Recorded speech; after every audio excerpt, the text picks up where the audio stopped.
6장 10절입니다. 찾으셨죠? 제 성경은 363페이지입니다. 히브리서 10장 10절. 한 절만 더 읽겠습니다. 시작. 이 뜻을 쫓아 예수 그리스도의 몸을 단번에 들이심으로 말미암아 우리가 거룩함을 얻는 거예요.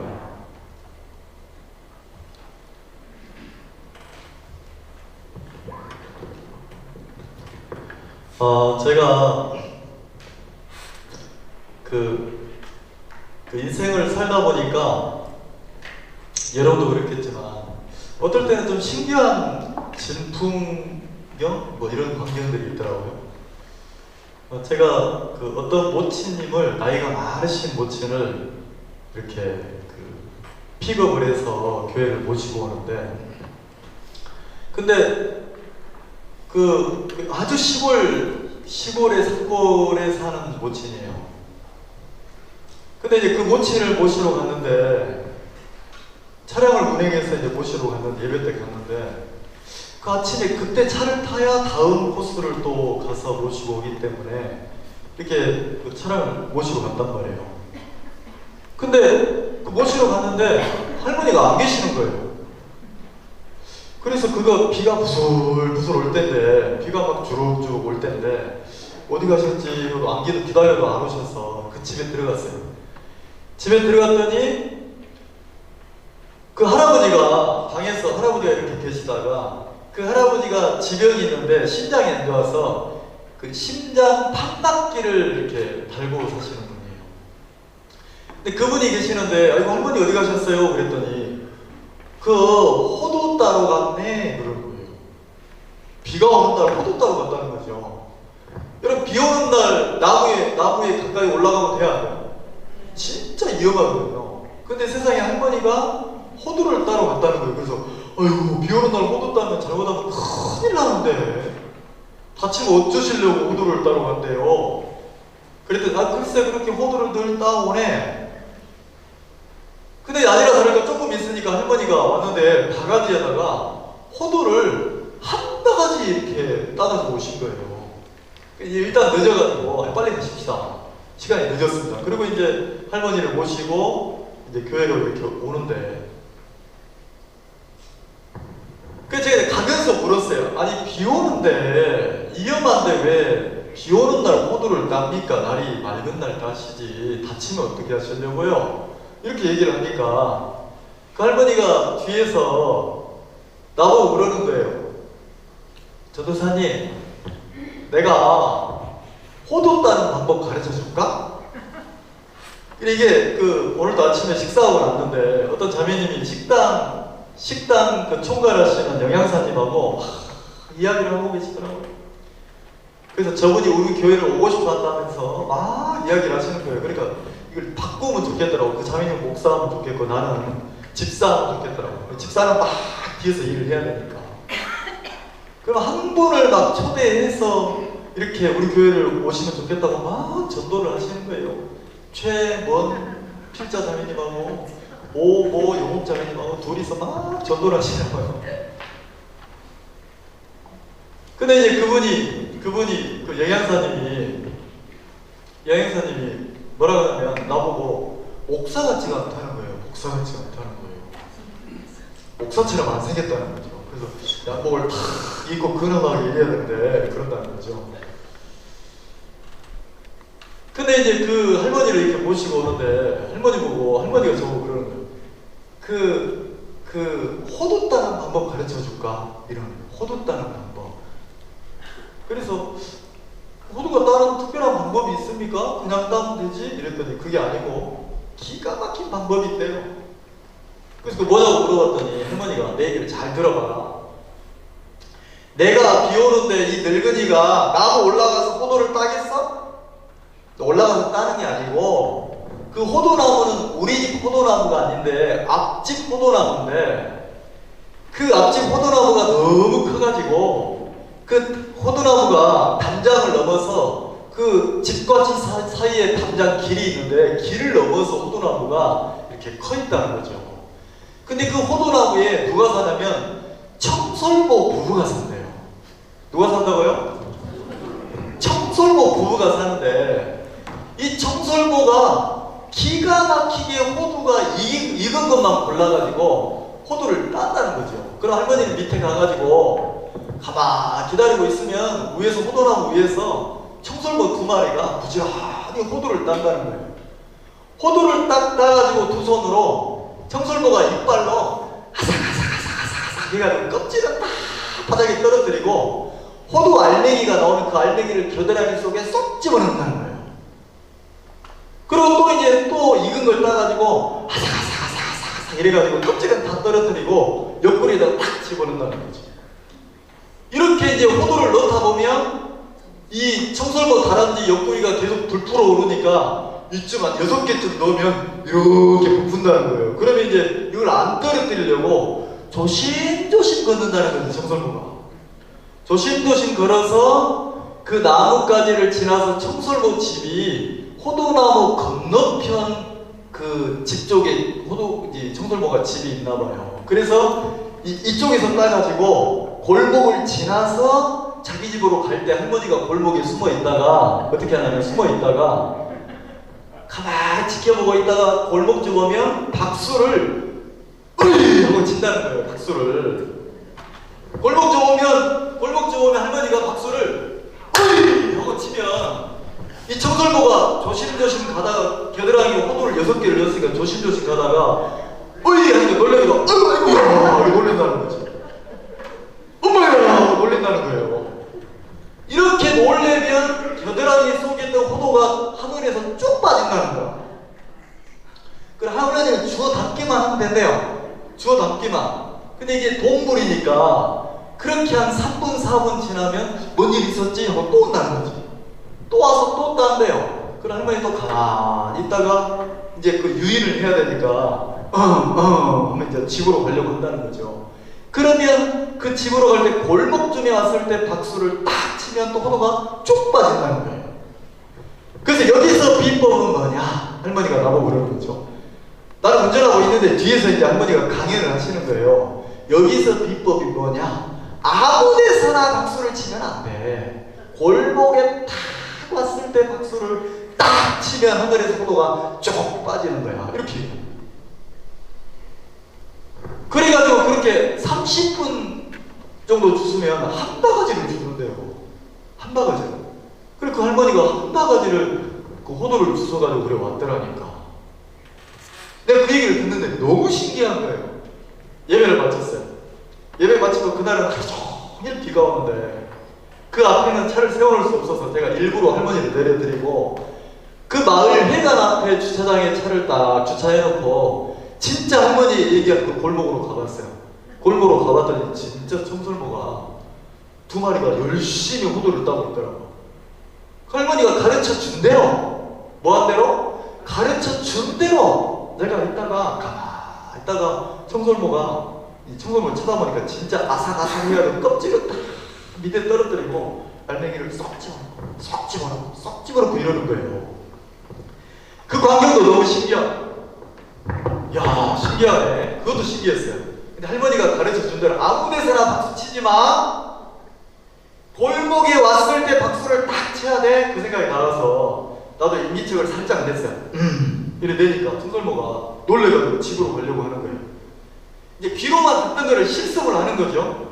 그래가지고 그 청설모가 담을 넘어서 골목쯤 왔을 때 나도 배운 대로 어떻게 하냐면 으이! 이러고 목소리를 쳤어요. 진짜 신기하게 하늘에서 호두가 쪽 빠지는 거예요. 호두가 이게 너무 재밌는 거야. 그러니까 또 기다렸어요. 또 따는데 또 빠지는 거예요.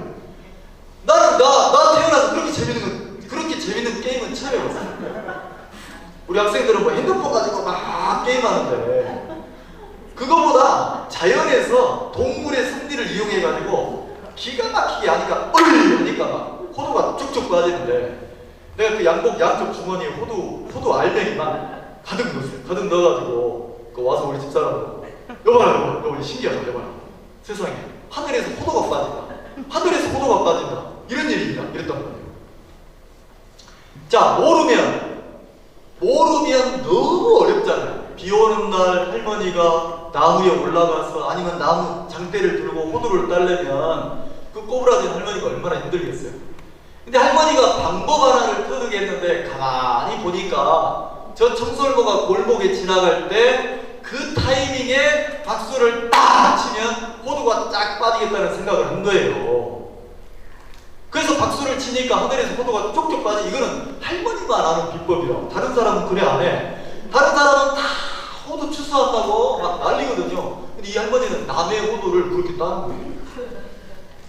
하늘에서 떨어진 골목에 떨어졌으니까 입이 없잖아요. 그렇게 이제 호두를 수확을 합니다. 지혜롭죠? 제가 인생을 살아보니까 사람들은 그래요. 사람들은 뭐라고 하냐면 하나님 안 믿고 사는 게 행복하다고 말하는 사람들 많아요. 저도 이제 50대 중반이 됐는데 제가 인생을 살아보니까 이제 내 친구들도 50대 중반이 됐으니까 중년이 됐으니까 무슨 이게 의사협회 이사하는 사람도 있고 무슨 뭐 회장하는 사람도 있고 막 친구들이 있단 말이에요. 그 신앙 안 하는 친구들이.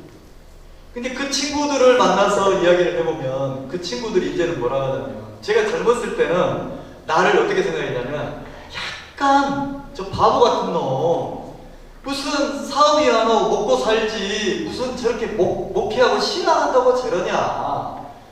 심지어는 저를 막 이렇게 막 야단친 친구들도 있었단 말이에요. 야 신앙 그런 거 하지 말고 우리 멋지게 인생을 살자 이랬던 친구들이 있어요. 근데 그렇게 세월이 지나서 30년 건 40년이 다 지나서 친구들을 만나보니까 이 친구들은 사회에서 무슨 사장도 하고 있고 회장도 하고 있고 이사도 하고 있고 막 이러는데 문제는 나하고 그 친구들하고 있으면 내가 그 친구들보다 5살, 6살은 젊어 보이는 거예요. 여러분 보기도 제가 좀 동안으로 보입니까? 안 보여도 그렇게 보인다고 해주세요. 늙어서 그래. 옛날에는 동안이었어. 근데 이제 이 친구들은 왜냐면 사업하다 보니까 사업하려면 그냥 안 되잖아요. 맨날 바이어 만나서 술 먹어야 되고 담배 피워야 되고 막 이렇게 사업을 하니까 이제 많이 찌든 거죠. 세상에 많이 찌들고 그리고 병이 열심히 일을 하고 사니까 병도 많이 생긴 거예요. 그때는 나보고 아이고 무슨 예수를 믿냐 아이고 바보 같은 거 무슨 신앙을 하냐 이랬던 친구들이 이제는 뭐라고 하냐면 나보고 목사님이라고 해요.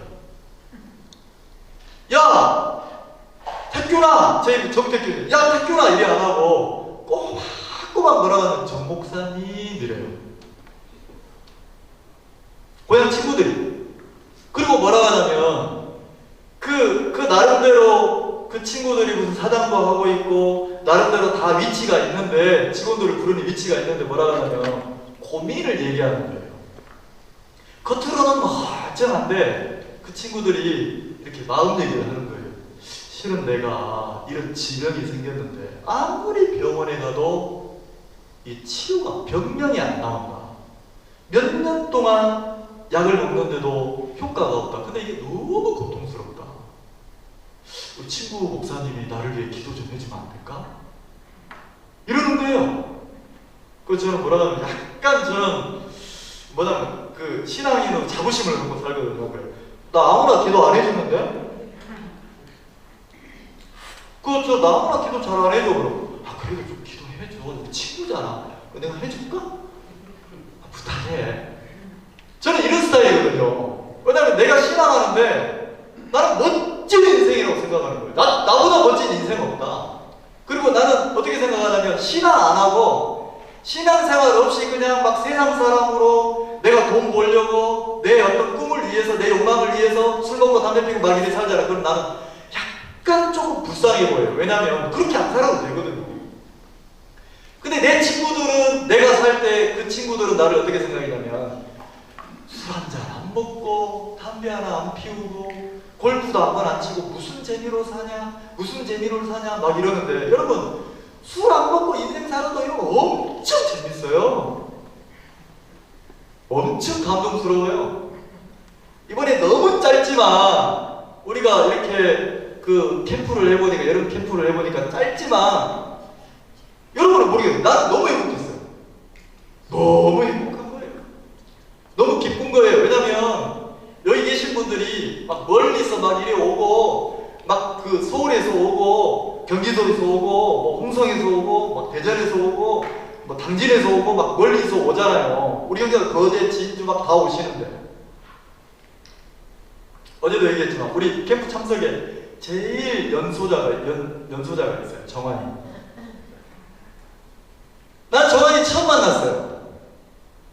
근데 입구에서 명준이가 전화가 와서 목사님 우리 도착했어요 그러길래 내가 나갔어요. 그 멀리 당진에서 왔으니까 얼마나 멀리서 왔습니까? 서해안 끝에서 남해안까지 우리나라 지도 끝에서 끝으로 왔는데 내가 정환이 왔길래 정환아 이랬어요. 근데 희한하죠. 처음 만나는데 정환이도 막 뛰어와서 안기는 거예요.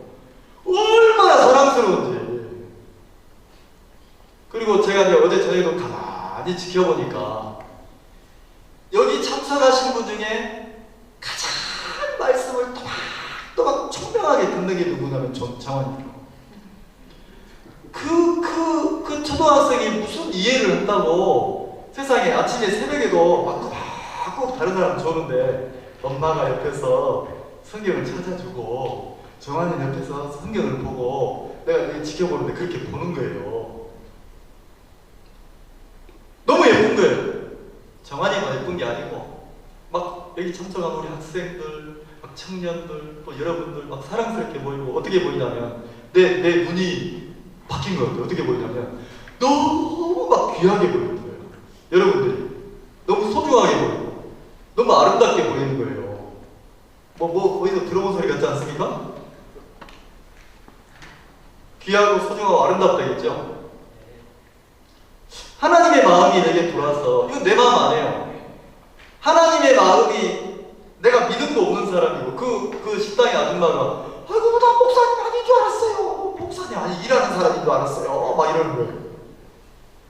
여기서 제일 목사 안 같구만. 아침에 식사하는 사람도 막 나이 드신 어른들이 다 목사 같고 제일 얘기 같은데 무슨 목사님이 돼야 막 이러시더라고요.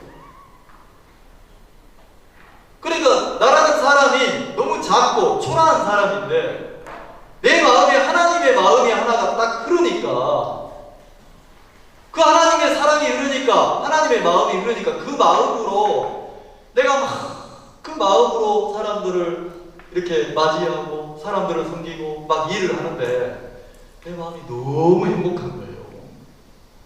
그리고 막 고마운 거예요. 세상에 그 멀리 남해에서 그 어젯밤에 성악했던 자매 아십니까? 그리고 저 방송 보는 형제 계시는데 남해에서 오셨어요. 멀리 남해에서.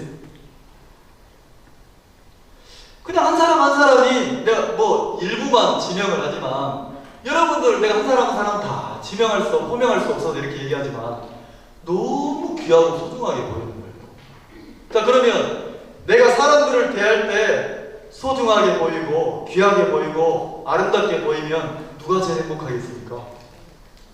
제가 행복하지 않겠어요? 나는 그래서 너무 행복한 거예요. 나는 그래서 여기 있는 우리 학생들이 나는 진짜 여러분들이 나는 신앙을 배웠으면 좋겠고 그리고 나는 여러분들이 뭐 했으면 좋겠냐면 다른 거 막 놀고 막 마음대로 하다가 예를 들어 말씀 시간이다 하나님의 말씀이다 그러면 내 마음에 소신을 딱 가지고 나는 하나님 앞에는 내 마음을 딱 끊는다. 나는 하나님의 말씀을 가장 크게 여긴다. 하나님의 교회를 나는 귀하게 여긴다. 하나님의 관계된 거라면 내가 엄마 말을 죽어도 안 들어도 하나님의 관계된 거라면 나는 그 얘기를 듣는다. 나는 여러분들이 그랬으면 좋겠다. 그렇게 컸으면 좋겠는 거예요. 그리고 소신을 가지고 이 하나님을 믿는 신앙인으로 자부심을 가지고 살았으면 좋겠는 거예요. 제가 19살 때 구원을 받았어요. 19살 때 내가 하나님을 믿기 시작했단 말이에요. 그리고 19살 때 하나님을 믿고 나서 제 친구들을 만났어요.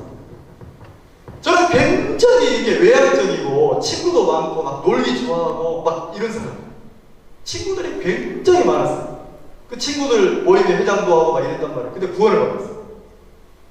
고등학생 때 맥주를 마시고 이랬어요. 근데 친구들하고 모임이 있으니까 회장이니까 그 여름에 맥주 한 잔 탁 하고 막 이러죠. 근데 구원을 받았어요. 내 마음에 죄가 없어졌는 거예요. 세상에 나는 모르는데 세상에 하나님이 나를 사랑해가지고 하나님의 아들이신 예수님을 이 땅에 보내서 나 같은 사람을 위해서, 내 죄를 위해서 예수님이 십자가에 죽었다는 거예요. 그리고 그 예수님의 십자가의 보혈의 피가 내 죄를 영원히 사해서 내가 죄인에서 의인이 됐다는 말씀을 들었어요. 그리고 내 죄를 다시는 기억지 않는다는 그 말씀을 들으면서 내 마음이 구원의 확신이 왔어요. 이야, 나는 아닌데, 나는 한 게 아무것도 없는데 하나님이 내 죄를 씻었구나. 하나님이 나를 완벽하게 의인으로 만들었구나. 나 이게 너무 행복하더라고요. 그날 내가 그 7월 30일 날 복음을 듣고 구원을 받은 여름이잖아요. 7월달 휴가철이죠. 7월 말에서 8월 초는 휴가철이죠. 그때 7월 말에 복음을 듣고 구원을 받아서 너무 기분 좋아서 친구 6명을 데리고 지리산 놀러를 갔잖아요. 텐트 가죠. 지리산 놀러가서 장터목 산장, 천안목 장터목 산장 가서 소주 다 따라놓고 친구들하고, 고등학생들인데 친구들하고, 야, 건배 한번 하자. 왜? 이 형님이 구원받아. 구원이 뭔데? 야, 이 새끼야. 그때 목사가 아닐 때 그때, 야, 이 새끼야. 친구들은, 남자들은 다 새끼라 하니까, 야, 이 새끼야. 너들은 죄인이고 나는 죄 없는 의인이야, 의인. 그러니까 친구들이 말하는, 지랄한다. 지가 죄가 없단다. 지랄을 한다. 지가 죄가 없단다. 이게 그때 있었던 이야기를 하는 거예요. 제가 욕을 하는 게 아니고, 네가 죄가 없어 이 새끼야? 야, 우리가 수박설이야, 닭설이야. 우리가 어릴 때부터 그렇게 컸는데 네가 죄가 없어? 네가 지은 죄를 내가 지은 죄를 네가 안해. 죄가 없어? 미쳐도 단단히 미쳤구만. 그 제가 그랬어요. 자, 건배. 그래도 너는 죄인, 나는 의인. 자, 건배. 브라보. 이상하죠? 나는 그 친구들한테 내 마음에 내가 예수 믿는다는 걸 숨기고 싶지 않았어요. 숨길 일도 없고 너무 당당한 거예요. 똑같이 술을 마셔도 죄인, 나는 의인. 똑같이 놀고 있어도 그 사람들은 지옥, 나는 천국. 나는 하나님을 믿는 사람. 자, 그럼 이왕이면 이 세상 살 때 똑같이 세상을 살아도 내가 하나님을 믿고 구원받은 사람으로 인생을 사는 게 행복합니까? 죄 가지고 하나님 안 믿고 지옥 가는 게 행복합니까? 전자입니까? 후자입니까? 전자죠. 그때부터 내가 구원받고 성경을 배우기 시작했어요. 성경을 읽기 시작했어요. 누가 가르치지 않았는데 성경을 한 번 읽고 두 번 읽고 성경을 읽는데 어느 순간 이 성경을 읽다 보니까 내 삶이 달라지는 거예요. 내 삶이 변화가 되기 시작하는 거예요. 술이 끝나고 담배가 끝나고 막 내 삶이 이제 하나님 쪽으로 가고 바뀌는 거예요. 내가 바꾸려고 한 게 아닌데. 그러다 보니까 어느 날 뭐가 되냐면 내가 막 복음을 전하고 싶은 거예요. 예수님이 이렇게 내 죄를 씻었다는 게 이렇게 좋은데 내가 이 복음을 전하고, 그래서 막 복음을 전했어요. 친구들한테. 저는 이제 약간 외향적인 성향이 있잖아요. 전 돌려서 말 잘 못하거든요. 친구들, 야, 너 구원 받아야 돼. 구원이 뭔데? 그런 거 있어, 새끼야. 구원 받아야 돼. 너 지옥, 나 천국이야. 알았어? 그때는 아무것도 모르니까 이렇게 복음을 전했다. 그리고 말씀을 펴놓고 봐라. 예수님 우리 죄를 씻었지 않냐? 죄 있냐 없냐?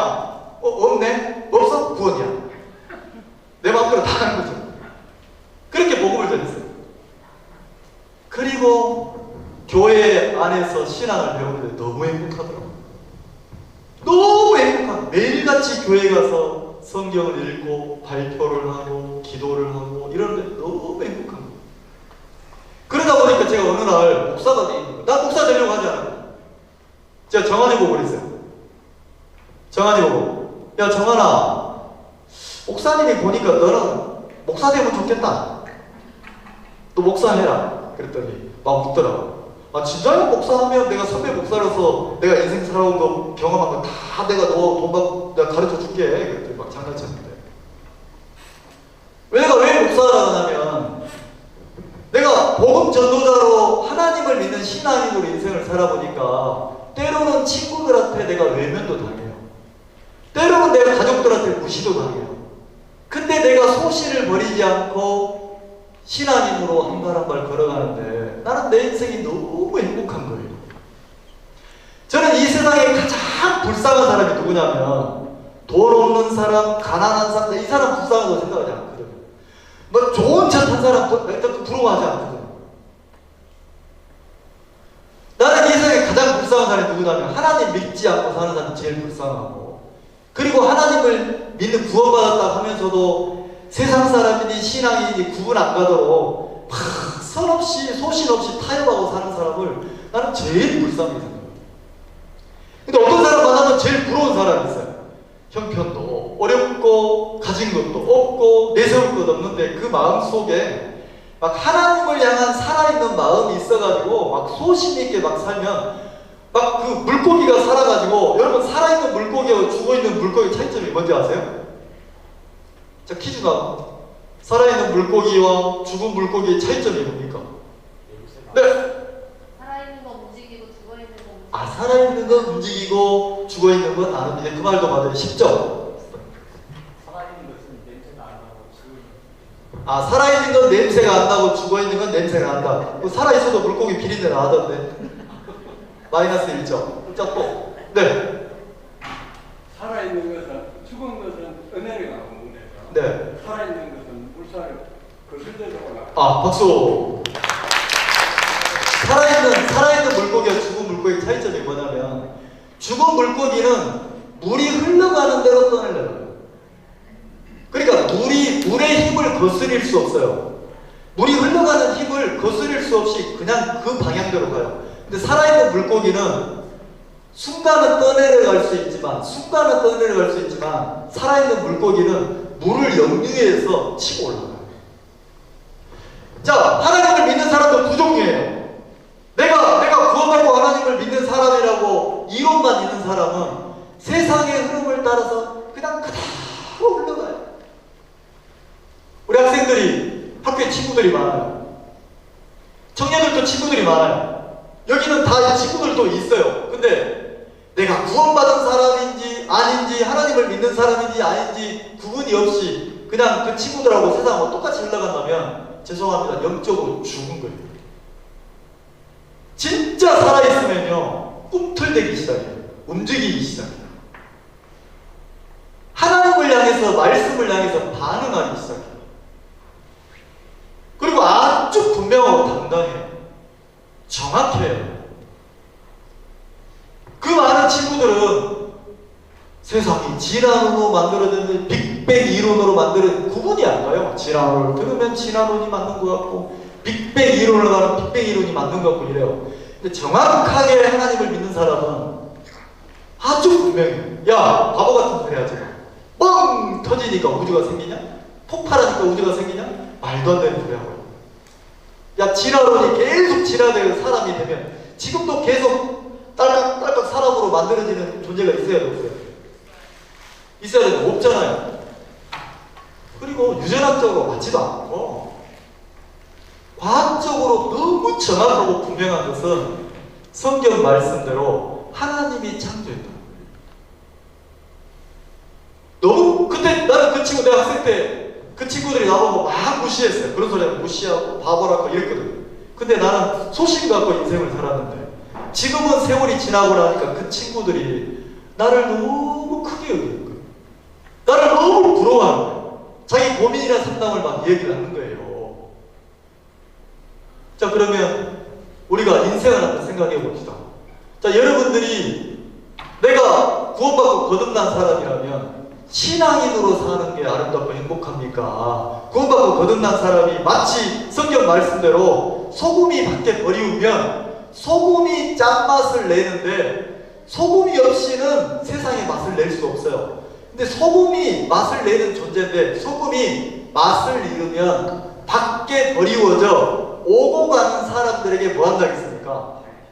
밟힐 뿐이라겠죠.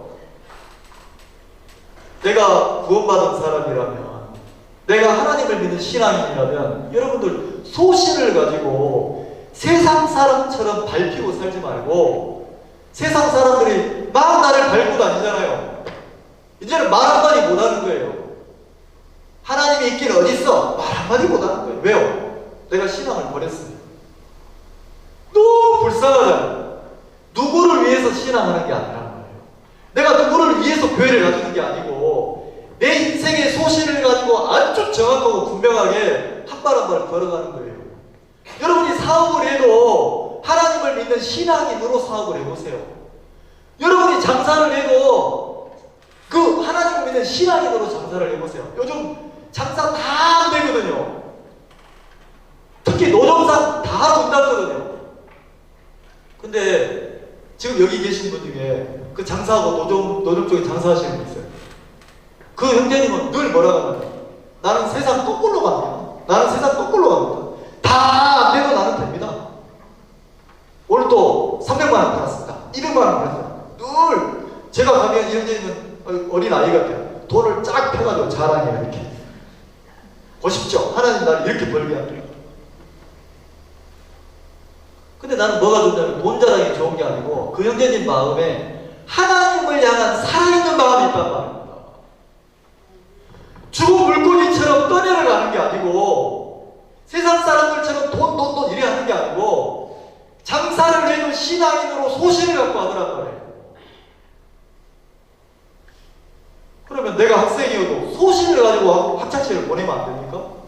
여러분이 1년, 2년, 3년, 10년 지나면 학교 졸업하는데 내가 구원받고 하나님 믿는다고 한마디도 못하고 졸업해보세요. 무슨 의미가 있나요? 내가 청년으로 사는데 난 당당하게 살고 싶은 거예요. 우리 딸이 뭐라 아빠 내가 이번에 캠프 오려고 하니까 회사에서 무슨 기간? 무슨 뭐 검열 기간이요? 무슨 기간이래요. 그래서 왜 하필이면 지금 가나 이랬다는 거죠. 우리 딸이 당당하게 얘기했다는 거예요. 우리 아빠가 목사다. 우리 아빠가 목사인데 여름 캠프를 하는데 전국에서 나오는데 딸이 가야 되겠냐 안 가야 되겠냐? 가야 되지 않냐? 그래 나 간다. 또 이랬다는 거죠. 그러니까 우리 딸이 너무 멋진 거예요. 끝내주는 거예요. 그렇게 살면 안 됩니까? 근데 우리 딸이 만약에 왜 가냐? 죄송한데요. 죄송한데요. 보내주시면 안 될까요? 막 이러면 내가 너무 안타까운 거예요. 왜? 나는 믿음을 가지고 소신 있게 인생을 살면 좋겠는 거예요. 왜? 살아있는 물고기처럼 그냥 떠내려가는 게 아니라 살아있는 물고기처럼 물을 역류하면서 세상을 거스르면서 하나님을 기쁘게 하면서 막 치고 달려나가는 그런 인생을 살면 좋겠다. 자, 본문 한번 봅시다.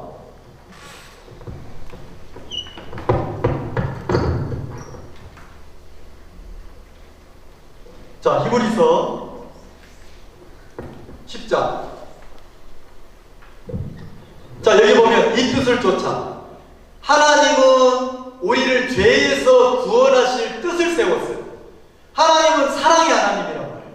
하나님은 우리를 사랑하셔서 나를 죄에서 구원해서 영원한 천국으로 이끌기를 원한단 말이에요. 그 하나님의 뜻을 이루려고 예수님이 이 땅에 오셨잖아요. 근데 그 하나님의 뜻을 쫓아서 어떻게 했냐면 예수 그리스도의 몸을 단번에 들이심으로 말미암아. 자, 하나님의 뜻을 이루려고, 구원을 이루려고 예수님이 그리스도의 몸, 자, 그리스도가 무슨 뜻입니까? 그리스도라는 뜻은 왕으로 임명을 받았다, 제사장으로 임명을 받았다, 선지자라는 임명을 받았다. 그러니까 왕의 대관식이나 제사장이나 선지자로 인정을 할 때, 대관식을 할 때 기름 부음을 한단 말이에요. 그럼 그리스도라는 것은 기름 부음을 그렇게 제사장으로 인정을 받았다 이 뜻이란 말이에요. 그럼 그리스도라는 것은 예수님은 우리를 죄에서 구원하실, 죄를 사하는 일을 하는 제사장으로 인정받으신 분이다. 하나님의 뜻을 이루려고 오신 분이다. 하나님의 아들로서 왕으로 오신 분이다. 그 뜻이란 말이에요. 그러면 여기 뭐라 하겠습니까? 그리스도, 예수 그리스도의 몸을, 자, 뭐라고요? 무엇을요? 몸을. 자, 우리 죄를 그냥 씻으면 되는데, 그냥 씻는 게 아니고, 어떻게 씻었냐면, 예수 그리스도의 몸을, 그 다음에 뭐라고 되어 있습니까? 단번에 들이심으로 말미암아 있어요. 제가 아이스크림을 먹고 있는데, 호진이가, 목사님, 나도 아이스크림 먹고 싶다. 한 번만 주라. 한 번만 주라. 자, 한 번 다음에는 두 번이 있을 수 있어요, 없어요? 한 번 하면 있지. 호진이가 나보고 목사님 아이스크림 나도 한 입만 주라. 한 입만 줬어. 먹어보니까 너무 맛있어. 한 입만 더 줘라. 한 입만 더 줘라. 또 줘야 돼. 자, 한 번, 이건 한 번이에요. 두 번도, 세 번도 있을 수 있어. 여기는 뭐라 했어요? 단번에 드셔. 단번. 이거는 다시 있을 수 없어요. 예수님의 몸을 한 번 딱 드리면 이거는 영원히 끝이야. 다시는 몸을 드릴 수가 없어요. 자, 우리 죄를 씻기 위해서 그리스도 왕같은 제사장 되시는 예수님이 어떻게 했습니까? 단번에 들이심으로 말미암아 그랬죠. 단번이 어디에 들이셨습니까? 십자가에 예수님이 들이심으로, 십자가에 죽으심으로 말미암아 뭐라고 되어 있어요? 우리가 뭘 얻었다는 겁니까? 자, 10장 10절 같이 한번 읽어봅시다. 학생들 다 같이 10장 10절 크게 한번 읽어보세요. 시작. 이 뜻을 쫓아 예수 그리스도의 몸을 단번에 들이심으로 말미암아 우리가 거룩함을. 자, 예수님의 몸이 십자가에서 고난을 당하고 죽으심으로 말미암아 우리가 무엇을 얻었다는 겁니까? 자, 누가 거룩함을 얻었대요? 우리가. 자, 우리가 속에는 내가 들어갑니까? 안 들어갑니까? 여기 있는 여러분 한 사람 한 사람 다 우리 속에 들어갑니까? 안 들어갑니까? 들어가죠? 그럼 예수님이 십자가에 들여지심으로 말미암아 왜 십자가에 들여졌습니까? 우리 죄를 사하려고, 내 죄값을 치르려고 나를 대신해서 예수님이 십자가에서 고난을 당하고 피를 흘리고 죽으신 거잖아요. 그렇게 딱 한 번, 딱 단 한 번 예수님이 죽으셔야 했단 말이에요. 그렇게 십자가에서 들여지심으로 말미암아 우리가 뭘 얻었다고요?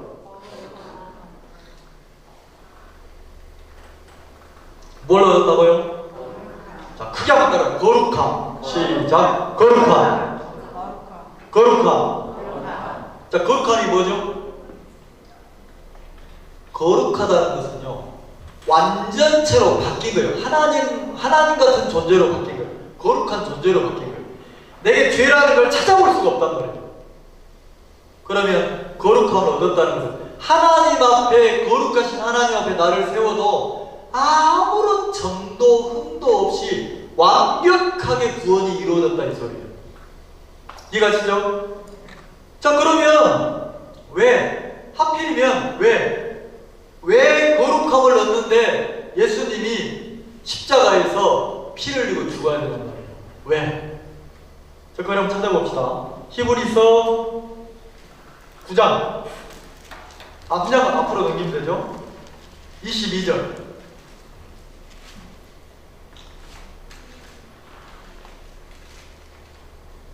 22절 같이 읽겠습니다. 시작. 율법을 쫓아 거의 모든 물건이 피로써 정결케 되는 피 흘림이 없은즉 사함이 없는 하나님의 말씀에 약속으로 기록되어 있단 말이에요. 죄를 씻으려면 죄가 씻어지는 방법을 하나님이 약속의 말씀으로 기록을 했는데 그게 뭐냐면 피가 흘려지면 죄가 씻어진다. 죄값이 치러진다. 죄값을 치르려면 피가 흘려져야 된다. 이렇게 돼 있단 말이에요. 피. 근데 이 육체를 가진 모든 생명체의 생명은 피에 있단 말이에요. 피. 수술할 때 뭘 준비합니까? 피. 왜요? 그 몸을 살리려면 피가 있어야 됩니다. 그래서 육체의 생명은 피에 있다 그랬다. 근데 우리 죄를 씻는 것도 뭐가 흘려져야 돼요? 피가 지불돼야, 피가 흘려져야 죄가 씻어진다고 하나님 약속을 했다는 거예요. 자, 그러면 예수님이 십자가에 죽으실 때 어떻게 죽으셨냐면, 자, 왜 하필이면 예수님이 죽어야 되고 그렇게 죽으셔야 되는지, 자, 10장 4절. 자, 10장 4절 다시 한번 읽겠습니다.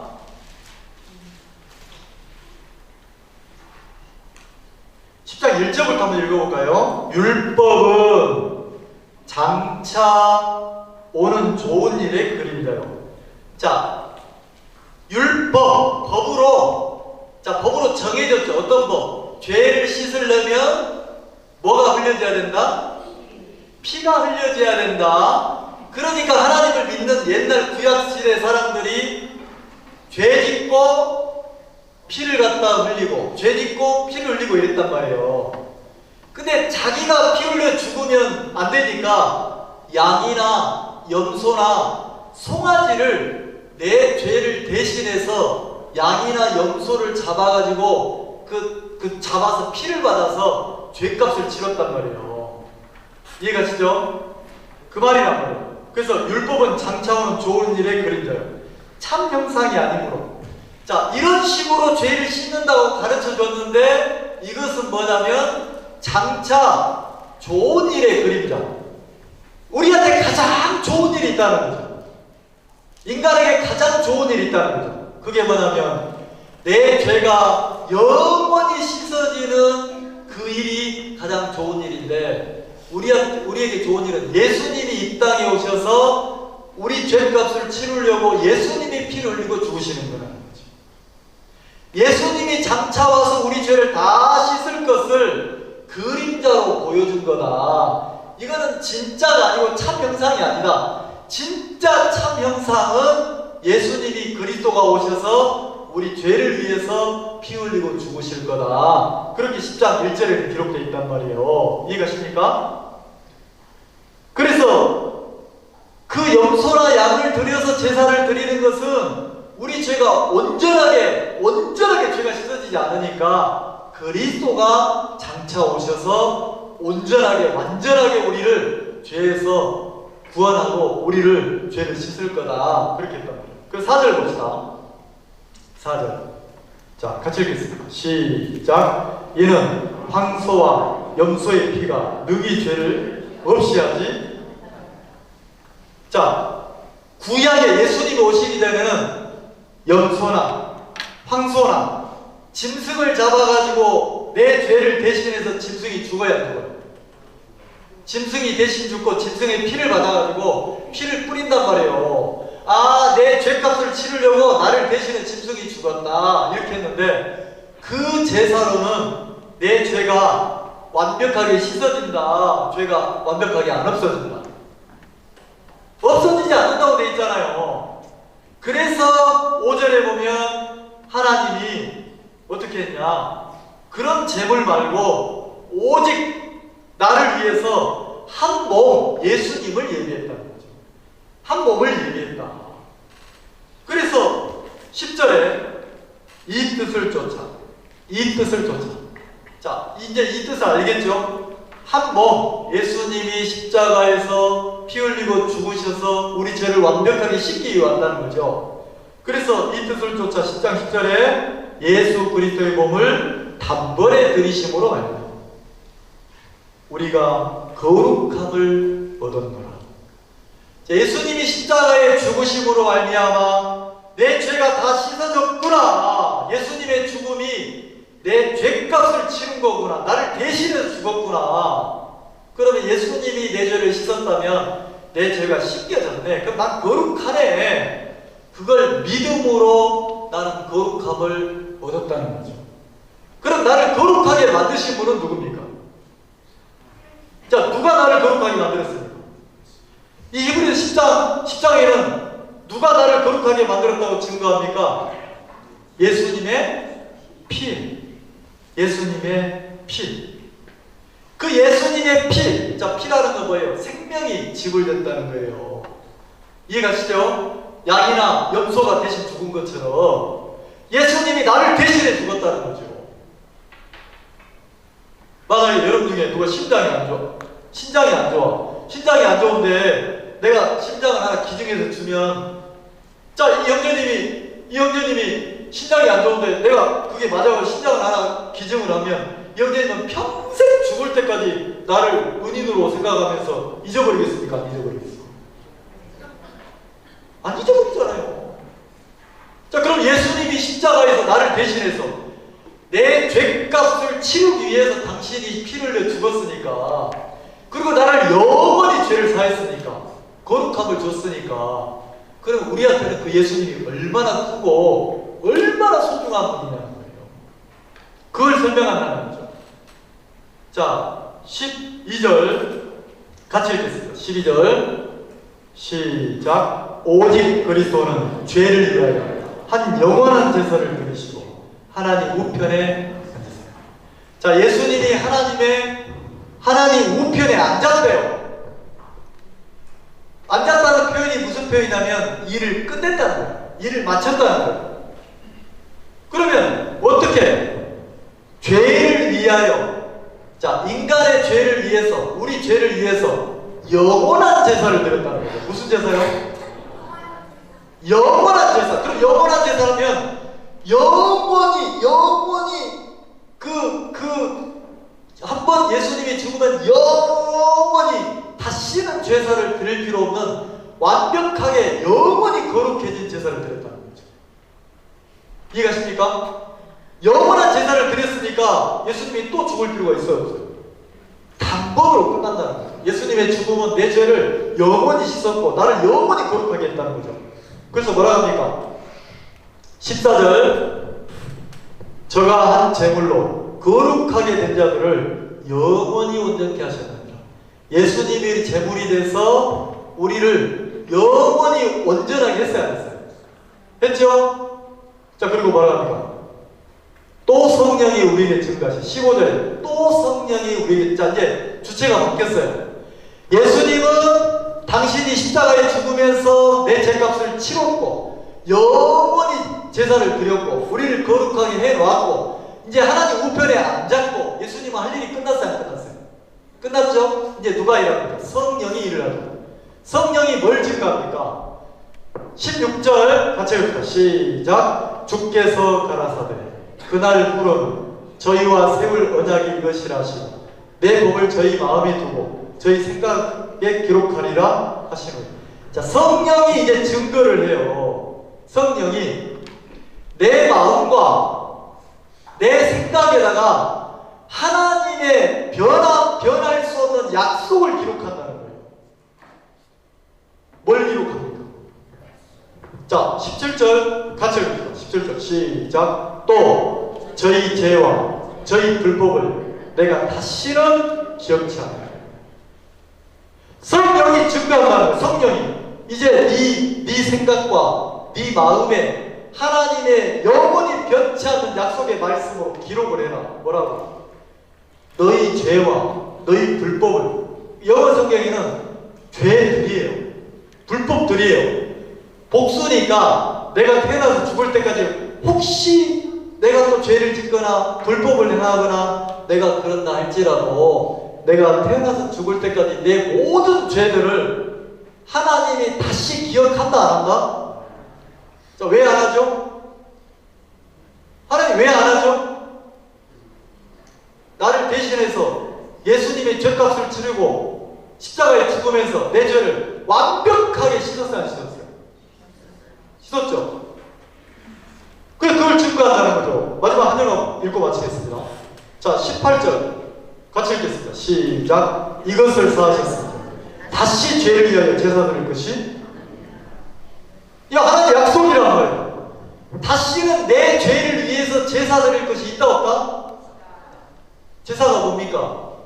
내 죄를 양에게 대신 넘겨가지고 내 죄를 소에게 대신 넘겨가지고 내 죄 때문에 누가 죽어야 돼요?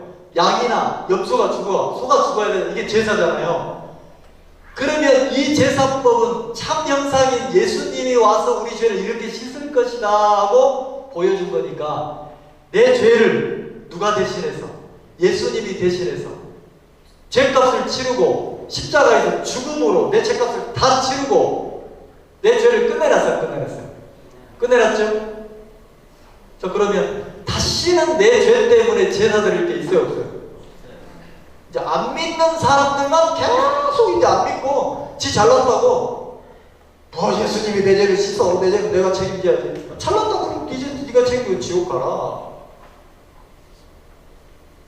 진짜 지혜로운 사람은 나는 능력이 없어요. 능력의 힘이 큰 것은 누구에게 있어? 하나님에게 있어. 나는 죄를 지을 줄만 알지 내 죄를 씻는, 해결하는 능력이 있어요, 없어요? 없어요. 그래서 예수님이 내 죄를 대신 담당하고 십자가에 죽어서 내 죄를 영원히 씻었단 말이에요. 거룩하게 했단 말이에요. 그래서 다시는 죄를 위하여 제사 드릴 것이 있다 없다? 여러분 이걸 믿으세요. 여러분이 막 사람을 바꾸려고 하지 마세요. 뭐 청년들이 뭐라고 하는데? 뭐라겠지? 나이 뭐 뭐라겠어? 무슨 믿음? 뭐라고? 선택적 뭐라고? 선택적 신앙. 선택적 신앙 하지 마세요. 진짜 당당하게 하세요. 당당하게. 나이 알겠어? 뭐 어떻게 해야 돼? 너 바꾸려고 하지 마. 믿음을 가지고 담대하게 사세요. 나를 고치려고 하지 마세요. 여러분 술 마시고 술자리에서 담대하게 믿음으로 얘기하세요. 여러분 바꾸려고 하지 마세요. 진짜 하나님 살아계시면 누가 바꿉니까? 저는 목회도 그렇게 해요. 하나님이 나를 목회하게 하는 날까지 하자. 하나님 그만두게 하면 그만두자. 멋지게 살았죠. 뭘 빌빌대고 살 게 뭐가 있습니까? 내가 막 빌빌대면 형제들 눈치 봐야 되잖아요. 난 눈치 안 봐요. 아이고 저 키도 조그맣고 가진 것도 없는 게 큰 소리 많지. 그 소리 치고 살 거예요. 왜? 내가 구원받은 사람인데, 내가 하나님을 믿는 사람인데 담대하게 살지. 나는 세상 어떤 사람도 내가 눈치 보지 않아요. 내가 신앙인으로서 주님의 마음으로 그 사람들보다 더 깊게 섬길 뿐이지. 나는 언제까지 살 거냐면 하나님이 지금 말씀 전하고 내려가면서 신앙법으로 딱 죽으라고 난 죽을 거예요. 그리고 뭐라고 할 거냐면 하나님 땡큐 감사합니다. 나 멋지게 살다 갑니다. 난 이렇게 살다 죽을거든. 무슨 비굴하게 내가 무슨 뭐 피해를 볼까 안 볼까 이러면 나 이거 보면 머리가 너무 아파. 왜 저렇게 살까? 멋지게 살지.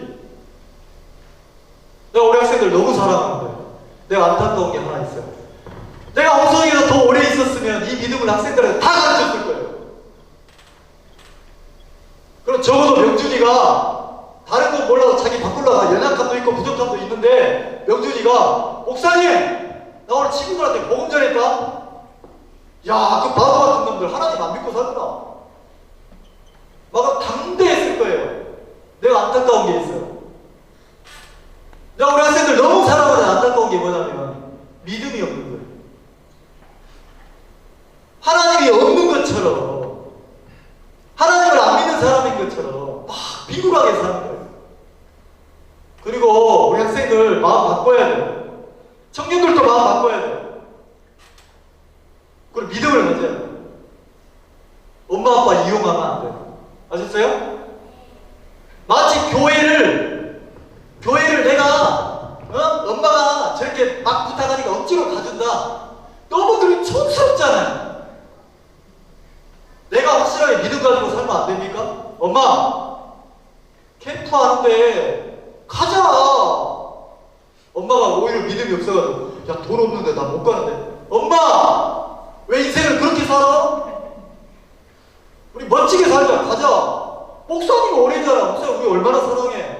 주님의 마음을 아끼시는데 가자. 인생 뭐 있어? 구원받은 사람이 가서 함께 하는 거지. 그럼 멋지지 않습니까? 구원받은 성도들이 신앙인으로서 소신을 잃어버리니까 그냥 죽은 물고기처럼 떠내려 가는 거예요. 진짜 살아있는 그리스도인으로 어디에 있든 여러분이 어떤 일을 하든 어떤 형편이든 담대하게 사세요. 하나님이 여러분과 함께해요. 그리고 하나님이 여러분을 도와요. 멋지게 인생을 살자는 거죠. 왜? 다시는 죄를 위해서 제사 드릴 게 있어 없어요? 내가 내 죄 때문에 울고불고 할 게 있습니까?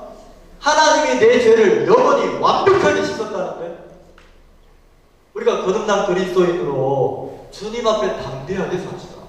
담대하게. 아셨죠? 그리고 우리가 약속을 했으니까 여름에는 제가 장소를 또 얻을 거예요. 그래서 홍성이나 뭐 그쪽에 얻어서 멋진 데서, 그리고 우리 형제님들도 그 김해 형제님들도 생각을 넓혀야 돼요. 어떻게? 홍성에서는 당연하게 오는 거고 우리는 멀어서 못 가. 이러면 안 돼요.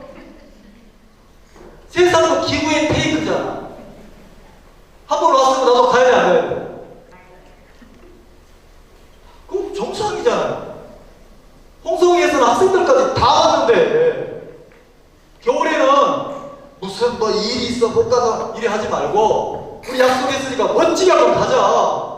인생 뭐냐 가서 멋지게 또 놀고 행복한 시간을 보내고 오자 이러면 되잖아요. 아멘? 그렇게 살면 되잖아요. 근데 우리는 너무 섞여 있어요. 구원받은 사람도 아닌 것이, 세상 사람도 아닌 것이, 믿음도 아닌 것이 너무 섞여 있단 말이에요. 조금만 형편 하나 올라오면 막 목사님 어떻게 나 이번에 못 가는데 아이고 내가 그냥 이거 막 나보다 나이만 어리면 확 치워받고 싶을 때가 많아요. 두려워하지 마세요. 담대하게 살자는 거예요. 담대하게. 아시겠어요? 네. 주님이 내 죄를 영원히 씻었는데 우리가 하나님을 기쁘게 하는 살면, 나는 이번에 캠프하면서 우리 막 청년들이 다 준비했어요. 프로그램 짜고 공연 준비하고 사회 보고 다 맥거리 다 했어요. 나 이 청년들 내가 뒷풀이 하면서 이제 서울이나 대전에서 모아가지고 맛있는 것도 대접하고 막 이러고, 그리고 복음의 일에 온 마음을 쏟았는데 하나님이 우리 청년들 복 주겠어요 안 주겠어요? 저요. 하나님이 은혜 안 입히겠습니까? 저요. 청년들이 나를 도와서 일만 해도 내가 막 맛있는 걸 대접하고 싶은데 내가 하나님을 기쁘게 하는 삶을 살면 하나님이 나를 축복하지 않겠단 말이에요. 우리가 소신 없이 사니까 비굴하게 사는 거예요. 여러분, 우리 하나님을 기쁘게 하면서 신앙인으로 소신 있게 삽시다. 내가 못났으면 못난 대로, 내가 부족하면 부족한 대로, 내가 연약하면 연약한 대로 하나님을 믿고 담대하게 살자는 거예요. 아시겠죠? 네, 말씀 여기까지 마치겠습니다.